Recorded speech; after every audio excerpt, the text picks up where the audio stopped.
Hey everyone, welcome back. Today we are diving headfirst into the conflict in Myanmar, where a brutal and frankly revolutionary new form of warfare is taking shape. We're going to break down how a terrifying cocktail of cheap tech, old school tactics, and a punishing environment is creating a war that seems literally impossible to win. And really, it all comes down to this one huge question. What happens when new weapons make any defensive position a total death trap, but the battlefield itself makes it impossible to land the knockout blow? Well, the answer, as we're seeing play out in Myanmar, is a brutal, grinding, and seemingly endless deadlock. All right, so first up, let's get our boots on the ground, so to speak. Myanmar has become this tragic laboratory for a brand new kind of conflict, one that might not have an ending. Just try to picture this for a second. Imagine a war where any fortified position you build can be spotted and destroyed with shocking ease. But the moment you take that position from the enemy, you become the new target. You're just as vulnerable. This is the reality in Myanmar. It's this vicious cycle where nobody can get a lasting edge. It's just a perpetual, high-stakes meat grinder with no off-ramp. Now, to really get a grip on how we got here, we need to be clear on a key term: asymmetric warfare.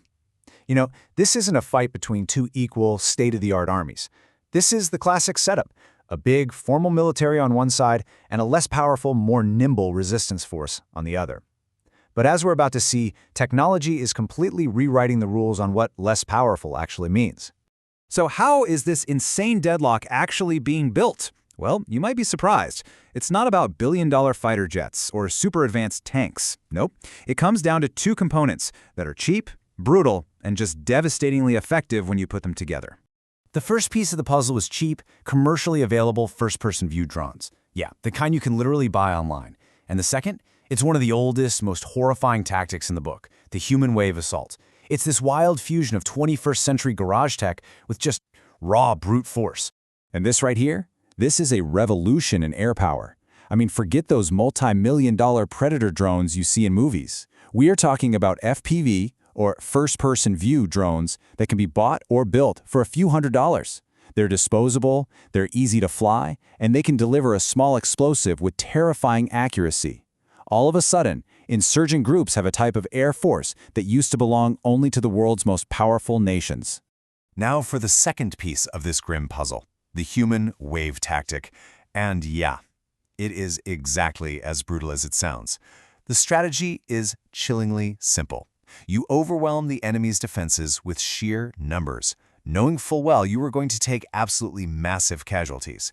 It's a low-tech, brute force solution to what used to be a very complex military problem. Okay, so what happens when you smash these two things together? You get this absolutely lethal cycle that just repeats over and over. First, the drones are your eyes in the sky. They find the enemy positions. Then, those exact same drones turn into tiny kamikaze bombers to soften up the defenders. Right after that, the infantry wave rushes in to overrun what's left. But here's the insane part, the real kicker. The second they take the ground, they become the new defenders, and bam, they're the new target. The cycle just starts all over again against them. But wait, there's more. These weapons and tactics, they aren't happening in some kind of vacuum. There's a third, absolutely crucial ingredient that makes this deadlock so perfect and so deadly: the environment of Myanmar itself.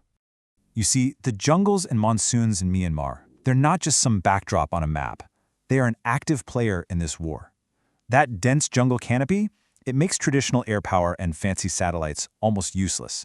The monsoon season, it turns the ground into a sea of mud, stopping tanks and armored vehicles dead in their tracks.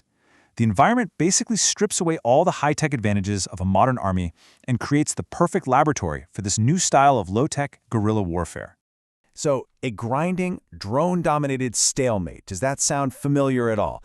Yeah, it should, because the parallels to what's happening in the war in Ukraine are just impossible to ignore, and they tell us a lot about the global significance of this fight. I mean, look at this. The contrast couldn't be more stark, right?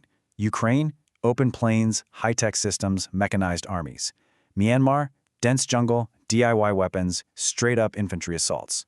The environments, the tech, the strategies, they're polar opposites. And yet, the outcome is identical: a grinding, bloody stalemate where nobody can win.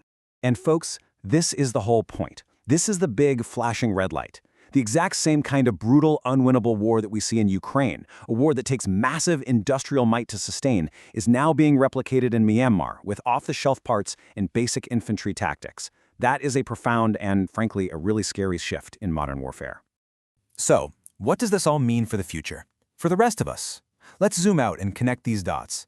Because what's happening in the jungle halfway across the world has huge implications for everyone. When it comes down to it, here's the bottom line. Myanmar isn't some weird one-off conflict. It's the blueprint. It provides a terrifyingly simple recipe for how almost any group can use cheap, accessible tech to fight a powerful military to a complete and total standstill. This isn't just a new tactic. It's a formula for permanent, grinding instability. All right, so let's just quickly recap the big takeaways here. Number 1. Cheap drones have basically put air power in the hands of everyone. 2. Never underestimate the battlefield itself. The environment is a weapon. And 3. This is the big one. The kind of high-tech deadlock we see in a major war can now be copied on a shoestring budget. This points to a future that could be filled with long, brutal, and unwinnable asymmetric wars. And that leaves us with one final, pretty sobering question to chew on. If literally any group with a cause and a credit card can engineer a brutal, unwinnable war, what on earth does that mean for the future of global stability? Something to think about. Thanks for joining me.